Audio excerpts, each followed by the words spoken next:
আসসালামু আলাইকুম এভরিওয়ান। সরিষা দিয়ে রুই মাছ এইভাবে রান্না করলে তরকারি যে কী পরিমাণ টেস্ট হয় তা না খেলে বুঝবেন না। শুধু ঝোল দিয়ে এক থাল ভাত নিমিষেই শেষ করে ফেলবেন। তাহলে চলুন রেসিপিটা শুরু করা যাক। আমি এখানে একটা মাঝারি সাইজের রুই মাছ নিয়ে নিয়েছি ভাজার জন্য। আর আমি এটা স্বাদ মতো লবণ, ঝালের গুঁড়া ও হলুদের গুঁড়া আর সামান্য তেল দিয়ে মেখে নিচ্ছি। আর 10 মিনিট মেরিনেটের জন্য রেখে দিচ্ছি।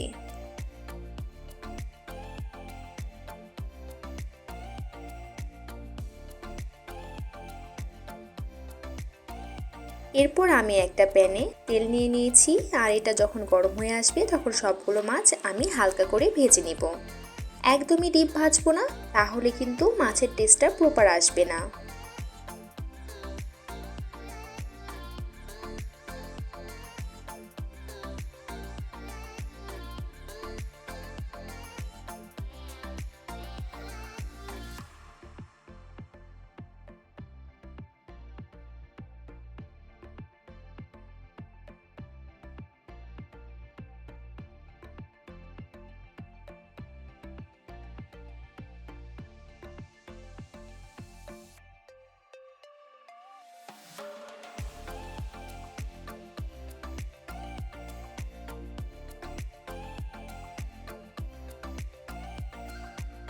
এখন আমি অন্য একটা পাত্রে তেল দিয়ে তাতে পেঁয়াজ কুচি 2 কাপের মতো ভেজে নিব।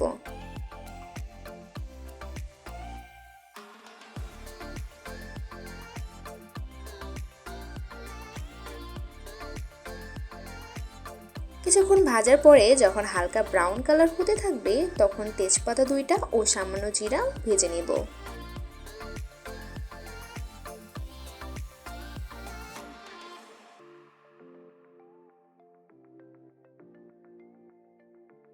এখন আদা ও রসুন কুচি দিয়ে দিচ্ছি।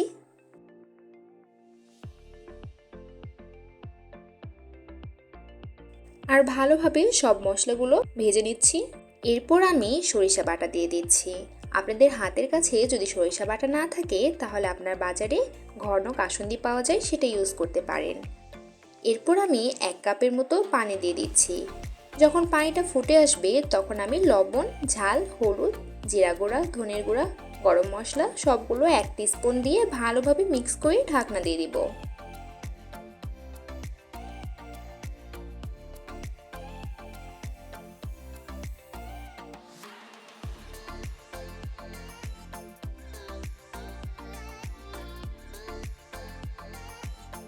ঢাকনা তোলার পর যখন মশলার উপরে তেল ভেসে উঠবে তখন আমি পরিমাণ মতো পানি দিয়ে মাছগুলো দিয়ে ঢেকে দিব। এভাবে আমি 10 মিনিট রান্না করে নেব।